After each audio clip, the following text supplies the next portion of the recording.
Good afternoon. It's McCollum on Business, Friday edition. Folks, the holidays are right around the corner for us here, and we'll get you through this Friday. I'm Stephen McCollum, and for the next 30 minutes or so, I'll get you updated on what's happening around the business world. Market stuff, some trade stuff we need to talk about as well. Of course, stocks we're paying attention to, local and national stories that you need to know out there. And if you're an Olive Garden fan, you haven't been there in a while because it was too expensive. Well, we'll wrap up the show today with a little bit of news on what Darden Restaurants is rolling out faster than expected out there. And folks, with all that being said, let's get into that Market Watch. And today, there's a lot of question marks regarding the options today. Is there going to be a lot of volatility on the market, things like that? Well, no, that has kind of disappeared here today. AI trade is trying to end the year in a high note. There's been some skepticism on AI these last couple of weeks. Well, today, everything is looking good here. Dow Jones is up 344 points right now to 48,250. S&P 500's up 69 points to 6837. The Nasdaq's up 265 points right now to 23,272. The Russell 2K, that small cap index, 19 points up to 2527 for that. And then there's Bitcoin, up big today, 2,100 points up. Well, it's big because it's 2,100 up. Bitcoin can lose that. But cryptocurrencies with Micron, and we talked about that with their data processors and things to that effect yesterday. We're going to look at Micron as a follow-up later on today. But Bitcoin and all the cryptocurrencies and things around it, the stable coins, kind of rallying today as well. Now, Bitcoin's only still trading at that 87,621, way down from that high of 125 in October that it was at 125,000. But a little bit of a rally here today, market-wide, as we go in, of course, into low-volume trading over the next couple weeks and things of that effect with the holidays ahead of us. Stocks we're paying attention to right now, well, it's lunchtime. Let's talk a little frozen products and French fries out there. Let's look at Lamb Weston is our first stock we're going to look at. Down 24% here today, folks. 24.10 right now. Lamb Weston, this is interesting. They're down 24.07% right now. They posted beats on their top and bottom lines in their second quarter. They posted solid numbers in their reporting. They reaffirmed their full-year guidance of $6.35 billion to $6.55 billion. The consensus was $6.53 billion, so they reaffirmed they're going to come in, on that consensus area at least, right? But nothing saying it's going to be on that bad end. Beat their numbers, still down 24% today, folks. Nobody knows why. Maybe frozen potato products, maybe French fries aren't going to be big sellers for the holidays or something, but 24% down after a good revenue beat, and nothing in their reporting said they were going to have troubles coming up, folks. So interesting day here for Lamb Weston. Next up, you want to go on a cruise? Well, it's going to be expensive next year, and the reason why we know that, well, we're going to look at Carnival Corp here in terms of the next stock we're looking at. 8.96% up right now. So they're up because, and this is how we know, it's going to be hard to get on a cruise next year, and it's going to be expensive. No discounts. That's because the management of Carnival came out, and they called out, and this is their quote, record booking volumes for 26 and 27 sailings. Record numbers of bookings this early for the next 2 years means no discounts or limited discounts because people are booking their trips now. Adjusted earnings in the fourth quarter did come in at 34 cents per share. And the estimate they were looking at, 25 cents per share. So they blew that number out of the water by 9 cents. And they have a promising next couple years with record bookings out there. That's how we know cruising in the next couple years is going to be pricey, folks. It's because they're filling up quickly, and that's Carnival itself doing that. Now we're going to look at Oracle. This is a computer stock or a networking stock, and things to that effect. Well, it's up 7.27%. It's been kind of on an up and down. It got big there for a while with some, cloud services that it offers, a few months ago, and then, kind of went down with the people thought that was kind of an over-exaggeration of whatever it was, several thousand% increase. And so it's been up and down. But today, well, it's up big because it is official, 7.32% up, and TikTok agreed to sell its U.S. operations to a new joint venture that does include Oracle. We've known that for a few months now that if TikTok was going to sell, Oracle was going to be involved with it as long. And then, of course, the private equity investor as well, Silver Lake. Well, that has officially been agreed to. We have that story coming up to you here in a few stories. We have some more pressing things to get to.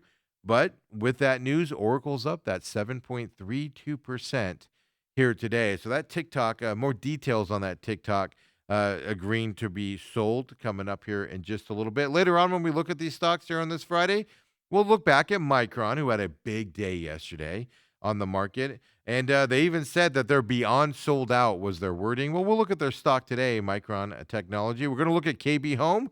We saw Lennar yesterday. That was one home builder that kind of had a tough outing and a tough future coming their way.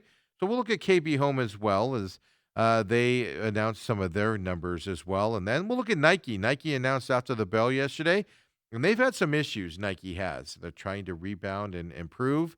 So we'll have to see if Nike does that improvement with their announcement. We'll look at those stocks coming our way here in just a little bit. But first, let's get into these couple stories that we have. The first one kind of goes into next year, but it does help. It does help in terms of trade negotiations out there. We're talking about Canada and the U.S. here. We did find out that Canada and the United States will actually launch formal discussions to review. Now, this isn't specifically about tariffs. It's that free trade agreement that's expiring soon. They're going to get together in mid-January to start that process out there. Now, we don't get this from the U.S. side. The Canadian Prime Minister came out, Mark Carney, came out and announced this. The Prime Minister confirmed to his own provincial leaders, which are like states up there, right? And he said that Dominic LeBlanc, he's the country's point person for U.S.-Canada trade relations. He said that he will be involved in this and he will meet with U.S. counterparts in mid-January to launch formal discussions on that free trade agreement that we currently have with Mexico, Canada, and the U.S. The Prime Minister's office also said, all this in a statement yesterday. Now, the United States, Mexico, Canada Trade Pact, which is that USMCA that you heard so much about. This is the trade pact where Donald Trump put all the tariffs on them and then walked some of them back that were under this USMCA. It's that trade agreement. Well, it's up for review in 2026. Donald Trump, as we know, negotiated the deal in his first term, and it included a clause to possibly renegotiate the deal in 2026. Who would have known that he'd still be president in that time frame, right? Carney did meet with leaders of Canada's provinces on Thursday, as we told you earlier, and he gave them an update on trade talks with the U.S., and he basically said, trade talks are happening. They're optimistic they'll continue, and we still have a problem with that Doug Ford, province president, who still ruffles President Trump's feathers a little bit out there. But it's interesting that all that tough talk from Canada has settled down over time. And Canada is still one of the most trade-dependent countries in all of the world. More than 75% of Canada's exports go to the countries, mainly the United States and Mexico as well. Most exports to the U.S. are currently exempted by USMCA at the current status. And you have no doubt about it. President Trump's going to use this USMCA's renegotiation to kind of get, I don't know if tariffs is the right word, but get some of that balance back into place coming up. So that announcement came out. Something that will be interesting here in terms of the markets and exports to Canada, imports from Canada coming up here in January. And then it is official now. President Trump has officially signed that executive order that, quite frankly, we've been waiting for in terms of it's been talked about. And he signed it yesterday, directing federal agencies to reclassify marijuana. Yes, it's no longer a Schedule I drug narcotic. So what's that going to do? It's going to loosen long-standing restrictions on marijuana and marking the most consequential shift in the U.S. cannabis policy in more than half a century. So Now, he signed the executive order, but it still has to be finalized by the DEA, right? The Drug Enforcement Administration. It moves cannabis out of that Schedule 1 classification, which is the most restrictive category under Controlled Substances Act. It's in there with heroin and LSD, folks. That's how restrictive and classifying it is. Now it's going to be a Schedule 3 classification once approved by the FDA. That Schedule 3 encompasses substances with accepted medical use and even a lower potential for abuse. Things like ketamine, Tylenol with codeine are all Schedule 3 drugs out there. So that's officially been signed. We have to wait for FDA approval. But also on Thursday, the Centers for Medicare and Medicaid Services, that's led by the cabinet member, Dr. Mehmet Oz. Well, he did go out there and he's launching a pilot program in April. It's going to enable certain Medicare covered seniors to receive free doctor recommended CBD products. They must comply with all local and state laws on quality and safety as well. But that's coming that pipeline in April, supposedly. The products must also come from a legally compliant source and undergo third party testing for CBD levels and contaminants as well. So, major movements here. And I can tell you, like, when the rumors started this was coming, we saw all of the cannabis stocks out there shoot through the roof for a day. Then they came back down to earth the next day, as it had a couple days later, because it hadn't been signed yet.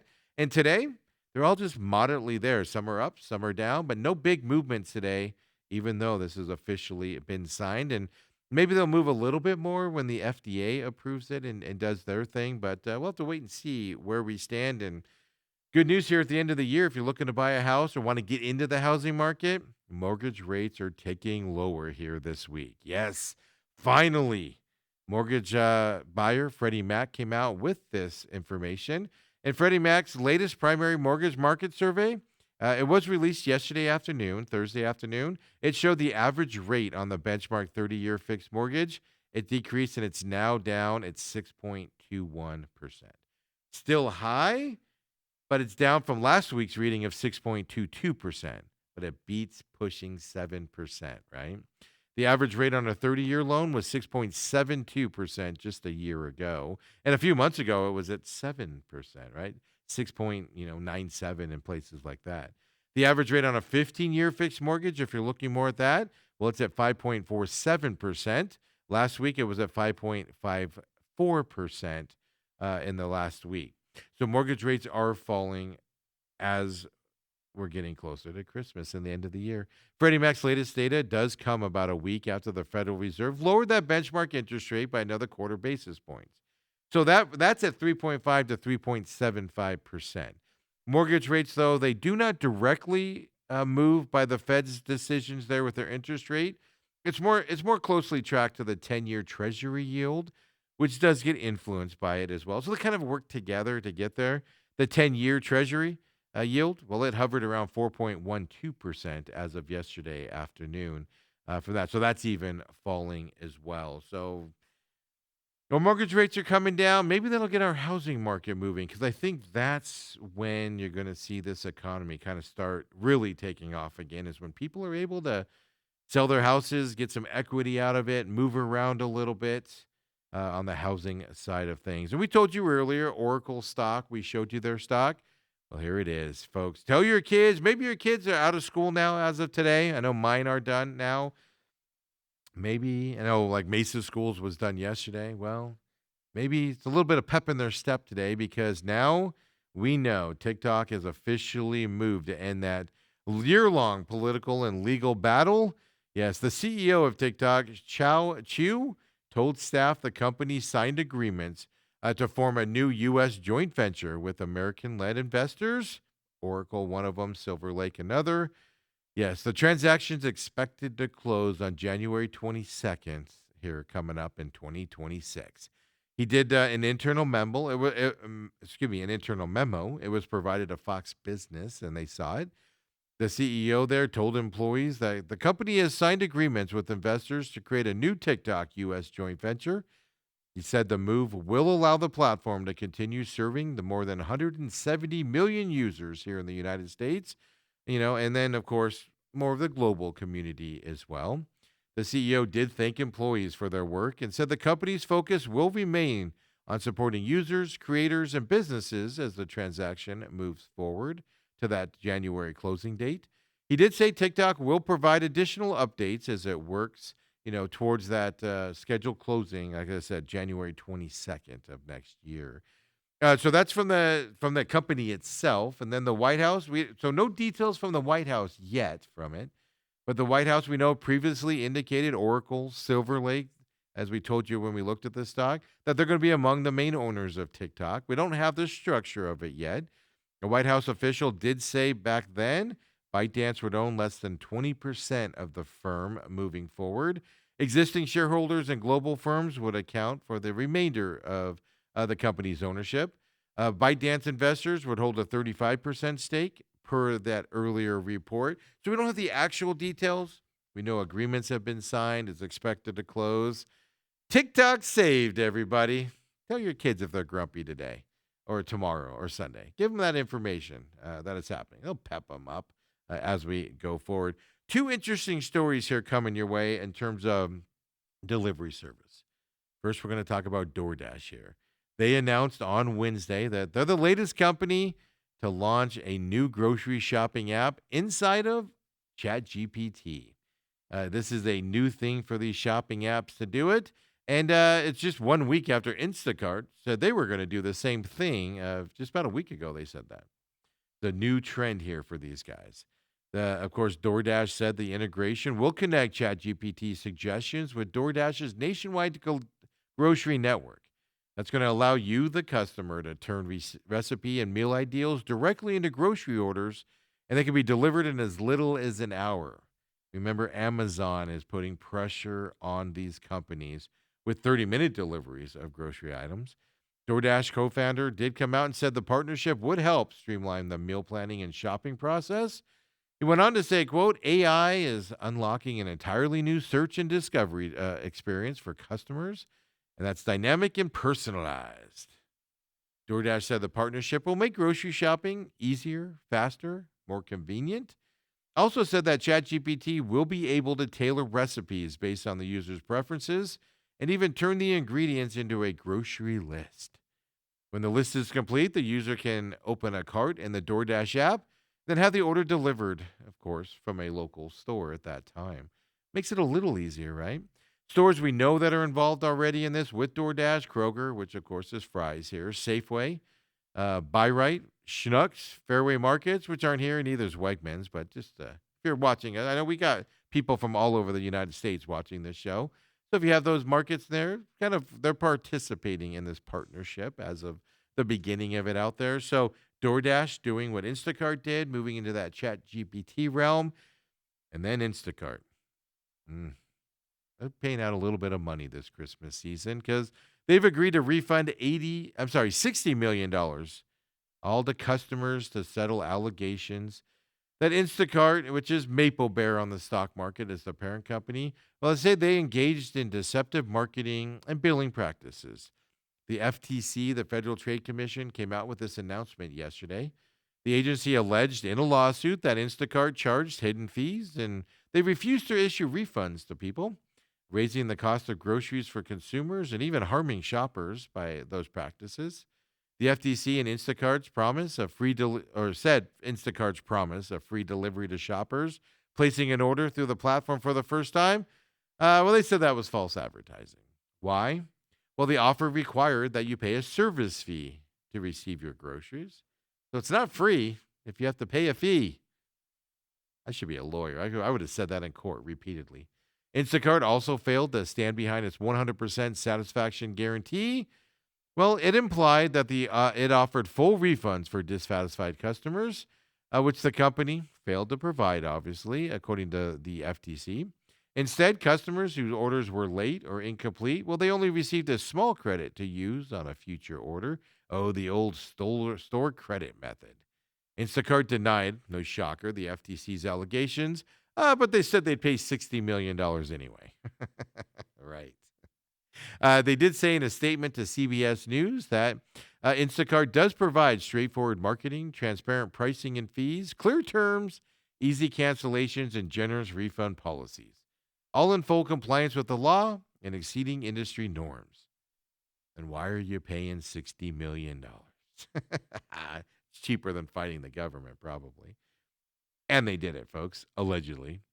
So Instacart also charged customers for Instacart Plus subscriptions, where they don't even want it, by the way. And Instacart Plus subscriptions offer perks like free or low-cost deliveries, but they billed some customers without the customers wanting it or consenting to it and things. So that was another part of that lawsuit there as well. So $60 million in refunds coming their way. And, holidays are coming up. You might be traveling. You might be going through the air. Well, let's talk some American airline changes. This story, I got wind of this story yesterday on X. I'm just surfing X, minding my own business, looking at sports, and just the amount of people complaining about this. So I looked more into it, and yeah, it is true. American Airlines customers flying on the basic economy fares, the cheapest fares that American offers and all these airlines, where you're no longer earning frequent flyer miles or even points toward elite status when you buy that service. The cheapest one, right? The carrier quietly made this change. Customers started finding out about this while booking trips yesterday, and a lot of them went to X and were complaining about it. American was responding to everybody who commented about it, and they did send a note to the media as well and said, "We routinely evaluate our fare products to maintain competitive in the marketplace." This this thing is so full of garbage that I can't even read it without stumbling over the words. Customers who purchase a basic economy ticket on December 17th, 2025, yes, and then obviously past that, will not earn advantage miles or loyalty points towards advantage status. And also Americans pushing you, if you are buying those tickets, they're pushing you to the credit card to get those fees that do count towards it, right? So people were pretty upset about that all over social media yesterday. Basic economy customers will continue to receive one free personal item, one free carry-on bag, free snacks, soft drinks, and in-flight entertainment. You get something for it. Elite loyalty members, though, well, they will still be eligible for first-class upgrades on domestic flights if they do book a basic economy ticket. And that's because they're elite status and they get the privileges moving forward. Basic economy tickets are the airline's cheapest, but most restrictive fares. Pretty soon you're going to buy a basic fee and not even get, like, the seats don't recline. Think about flying like on Spirit Airlines, for instance. Right, they're rolled out across the industry over the past decade. Every major airline has it. Generally, they do not allow customers to change their tickets without fees or even pick your seats in advance. You just show up and you get a bathroom in the back steerage aisle. The move comes as airlines across the board have been obviously trying to chase all those customers who are willing to spend more to fly. American has fallen behind its larger rivals, Delta, United, in anything since the post-COVID area, and they're struggling and they're trying to make these changes. And boy, if it's anything like I saw on social media yesterday, their loyal fans are upset about this move. And they quietly did it. People were just booking tickets and realized it. No announcement. That's a terrible way to do business, I think, also. Let's just do it and see if people notice. When we come back here at McCollum on Business here on this Friday, well, we keep it rolling. Another look at the market watch. Of course, we'll look at the stocks. Micron, we'll do an update on that. KB Homes and Nike will finish out strong. Couple local stories. TSMC and that bid to expand their campus. Got an update for you on that. Hey, if you haven't been to Olive Garden because it's too expensive, you haven't been happy with it, well, they're doing something that they've found in testing works. They're rolling it out a little bit quicker. We'll tell you about this as well. And I had Olive Garden the other day for lunch. $12.99 out the door for a chicken parmesan for lunch, folks, with water, with a salad and bread. The deal's out there. Just don't go for dinner, because then that same meal turns into $45. Come on back, folks. McCollum on Business.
And we're back here, McCollum on business. Woo! Sending out a quick tweet. They're coming back, rushing that there. Of course, you just saw the commercial for the Real Matrix out there. It is here on demand. We have 12 episodes up here at Robot TV on demand.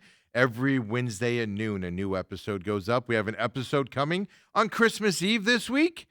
And then next week we'll have the update here on the following week and then going into the new year. But Wednesdays at noon is when the new episodes do show up there for you. Check that out here at Robot TV. Hour-long programming. The Angry Patriot just asks you to come in with an open mind and to see kind of changing the narrative and opening your eyes to things. Go into it skeptical, but go into it with an open mind, he says, and you might go in a little skeptical. That's all he's asking. Just go in with an open mind there. On Robot TV, of course, that has a free podcast as well. Just search The Real Matrix on any of your favorite podcast systems, Spotify, Google, Apple, etc., iHeart, all on there as well. Just search The Real Matrix. It comes up for you. Every episode on the podcast system, it's broken up into two parts there, part one and part two of every episode, about 30 minutes for each side of it. Then, of course, on the production YouTube page here of what we do here as well. YouTube page is there on there as well. The 12 episodes are up there. We're going to break it up a little bit coming up here, but it's there for you to catch Real Matrix this Wednesday at noon as well. Then you've got the pit stop. Look, NASCAR World lost just an unbelievably great guy yesterday in Greg Biffle. And, of course, his family was on that plane as well with his friends. And lost them yesterday, and the pit stop is on hiatus until February, and the racing season will kick up again, but you can catch any episode of that from the last year here at Robot TV on demand as well. YouTube page, there is a podcast, and social media for the pit stop as well, at the Pit Stop Talk is where you will find that on any of your social media platforms, and also on, of course, your favorite podcasting system as well. Coming up here is the racing season is going to start kicking off here once January starts. And we'll announce our start date for the new season of that coming up. And the main event, 8 to 10 a.m. live here at Robot TV. As soon as we're done, we get it posted here at Robot TV on demand. Of course, YouTube page as well. And a lot of football talk today, a lot of Suns talk. And I made my case for how bad NBA referees are and how unwatchable NBA games can be. Catch that now on demand here at Robot TV. On demand, of course, on the YouTube page. Free podcast system as well. Just search at TME Sports Show, and it comes right up for you. Follow us on social media as well at TME Sports Show also. And as soon as we're done here, we'll get this posted on demand at Robot TV, the YouTube page as well. No podcast for this show, folks. We are rolling into the new year. We have some new ideas and programming coming your way as well. You're going to want to like and subscribe the podcast. You're going to want to like and subscribe the YouTube page.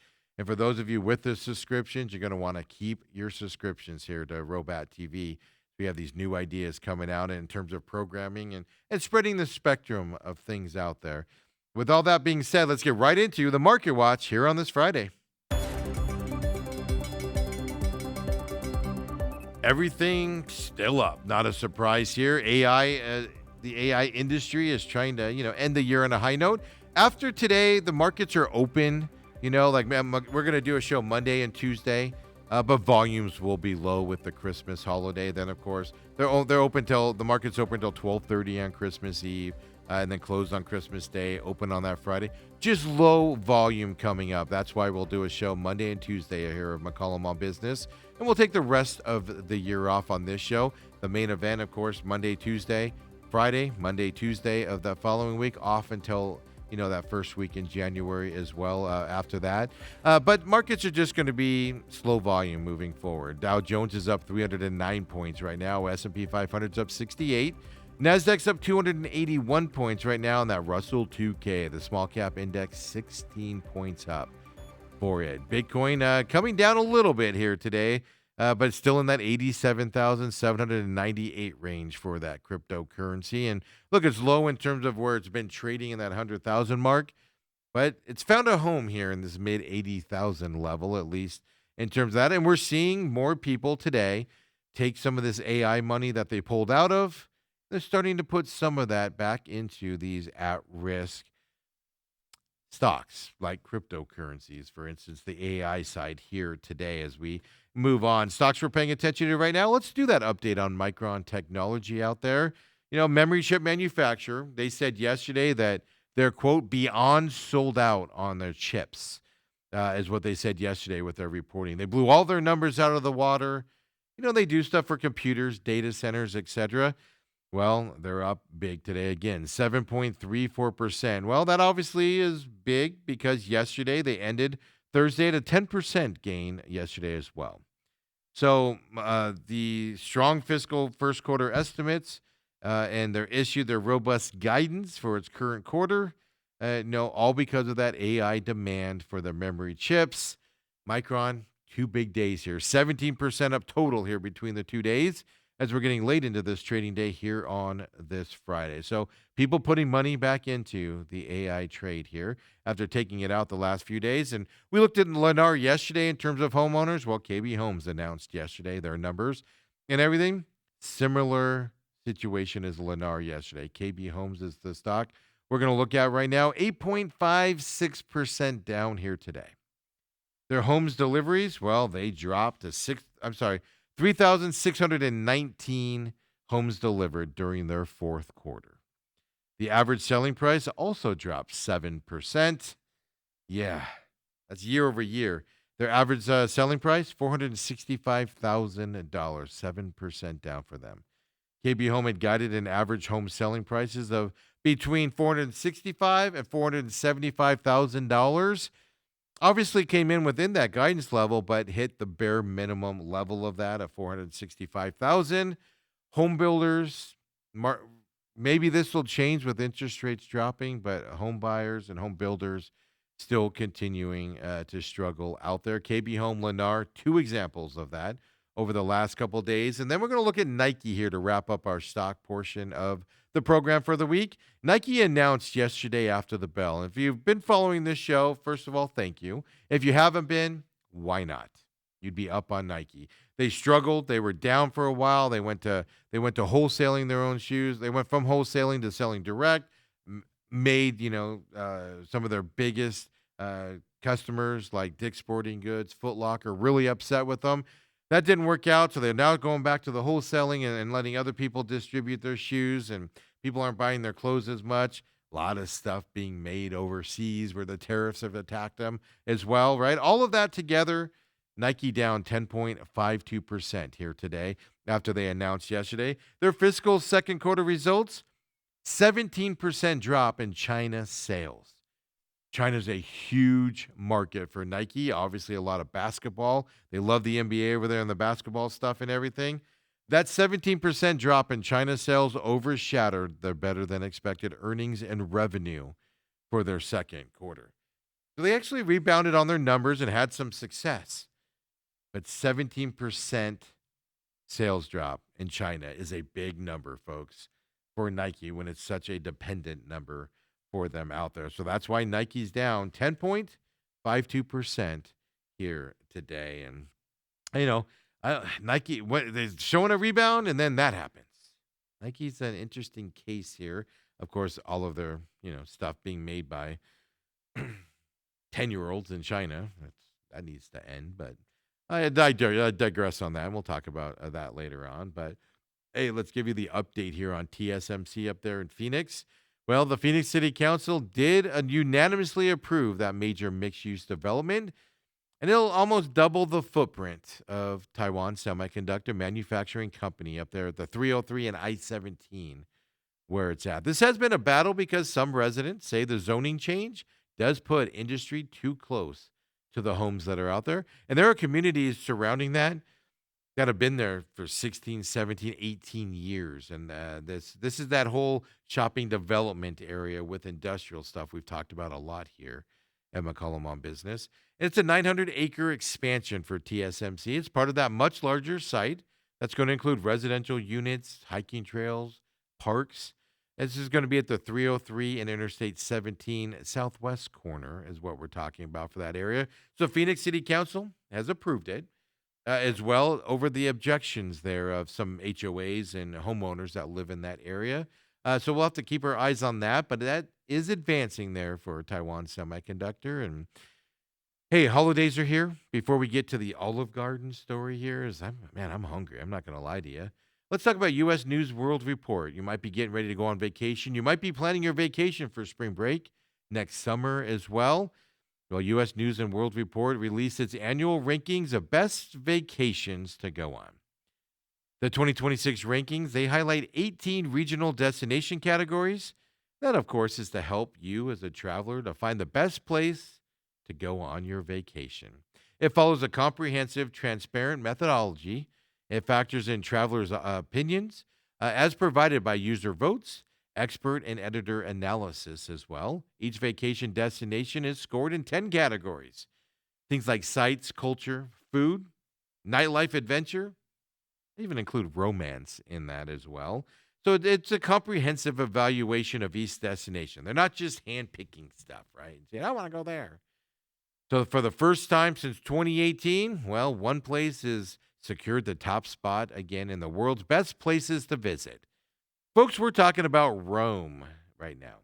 Rome ranked highly based on its iconic restored landmarks, obviously, strong cultural significance, and even very notable reader support as well in terms of Rome. So Rome's number one in the overall. Best places to visit in the United States, folks? Well, as long as they get their water pipes fixed.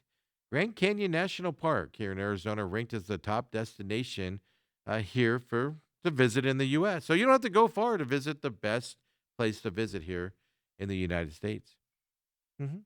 The park, obviously, an unparalleled Kansas for breathtaking sunrises and sunsets. You can do rafting adventures down there in the Colorado River. Obviously challenging hikes. Beautiful when the snow falls up there as well with those rock colors and everything. The U.S. national parks and mountainous destinations around the globe did perform well throughout this whole survey in several categories this year. Other ones that are on the list: Mount Fuji, best places to visit in Asia. Victoria Falls, best places to visit in Africa. Machu Picchu, which I've always wanted to go down to that, but Peru seems like such a chore to get down to. Machu Picchu was the number one in best places to visit in Central and South America. Parks or national parks all across the world have ranked pretty well out there as well. Adventurous destinations are also claiming more spots on honeymoon and romance rankings, folks. St. Lucia, yeah, it continued its 3-year streak as the best post-wedding getaway. The number one spot there in the best honeymoon destinations in the world rankings. It's a very, very nice. It's very luxurious. It's a Caribbean island there. It serves up the perfect blend of romance and adventure, according to them. Hawaii, of course, continues to be long-held dominance in the romantic categories. Kauai earning the title as the best honeymoon destination in the U.S. The problem with Kauai is it shuts down at like 7 p.m. Maui did top the best romantic getaways in the U.S. ranking as well. You don't have to go too far. Just, what is that, a 15-hour drive or so up to Grand Teton National Park. It claimed the number one spot for the most affordable vacations in the U.S. You got Grand Teton, you can head right over to Yellowstone while you're there as well. Not too far apart as well. If you want to go out of the United States, but stay close, we can go to the Dutch Caribbean island. We're talking about Curacao now. It was named the best affordable Caribbean vacation, offering travelers budget-friendly hotels and local dining there. If you want to talk about Europe, well, the Slovakian capital of Bratislava, number one position for best affordable European vacations. Bratislava, well, it charms visitors with its easily walkable old town and remarkably low cost for that site. So plan your vacations accordingly, folks. I recommend Grand Tetons. It's a beautiful. You can go to Jackson Hole, go to the top of the mountain there. Like I said, drive down Grand Teton, see all that stuff, hit up Yellowstone. It's an amazing place to go, especially in the wintertime with all the snow on it, even in the summertime with all the snow on it. Now let's talk a little bit and wrap up this Friday edition before we get the weekend off here. Let's talk a little Darden restaurant, specifically Arden Olive Garden here. They're going to roll out a new lighter portion entrees menu at all the Olive Garden locations. We told you they were going to do this before, but they moved it up. It's now going to start happening in January. They did announce this during their quarterly earnings report yesterday. So Olive Garden is adding the new menu section. It features 7 existing dishes in smaller portions at lower prices. after seeing strong results from tests that they did earlier this year. And I told you right now, you can go into Olive Garden. I did it the other day. Chicken parm, with the spaghetti is what I get. Salad, breadsticks, $12.99. You get a $12.99 lunch. I got water with it, water with lemon, on that stuff. So you can get it on the lunch menu. It's a smaller portion. It's one chicken thing, but it fills me up. I was full the rest of the day. Olive Garden, in this call, did note that the company is rolling out the menu section faster than they anticipated to. Here's the quote from the CEO. We had originally expected to roll it out over the fiscal year and maybe even into next fiscal year. But it's doing so well and delivery is doing so well, we just decided to keep going. In September, if you remember, Darden Restaurants confirmed it was experimenting with the smaller portions at 40% of the Olive Garden locations. Now it's rolling it out. So what is this menu section that's going to be smaller portions, cheaper prices? Well, it's an additional option for guests. It's not going to replace anything on the menu at all. You can still get your favorite overpriced favorite if you want out there. The reduced portion section includes chicken parmesan, eggplant parmesan, parmigiana if you want to be specific, lasagna, of course, lasagna classico, 5 cheese ziti, which is an amazing dish, folks. Forno as well, cheese ravioli, spaghetti and meatballs, fettuccine alfredo are what the 7 items are. Smaller portions, smaller prices. Stuff your face with the free breadsticks and salad. Eat the smaller portion. Good to go. There's a bug flying around my face here, making me itch. Now I'm hungry, folks. I just had Olive Garden the other day. I might have to stop on my way home again today. Folks, have a great weekend here, and we'll see you on Monday and Tuesday of next week before, of course, the Christmas holiday. Come and join us, would you? McCollum, or the main event also next Monday and Tuesday coming your way. So come and join us. We keep it rolling as the holidays are coming up. Everybody be safe this weekend. Crowds are going to get crazy out there with the Christmas holiday next week. Be safe. We'll see you on Monday, everyone. Have a great weekend.